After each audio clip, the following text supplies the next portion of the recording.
ওই লোকটাই হলো আবুল আলা মওদুদি, ওই লোকটাই হলো আবুল আলা মওদুদি।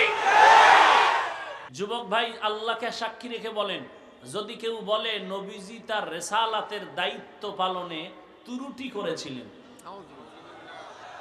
ওই লোকটাকে আপনারা কেমন শ্রদ্ধা করবেন? এই কথা বল না কেন? করবেন? চুপ থাকতে চেয়েছিলাম, ওরা থাকতে দিবে না মনে হয়। আপনি মনে করেন এখানে যারা আছেন অজু ছাড়া কোরআন শরীফ ধরা যায়? এই সবাই বলেন। এখন ওদের বক্তা তো বলছে অজু ছাড়া কোরআন ধরা যায়, খুব দামি বক্তা।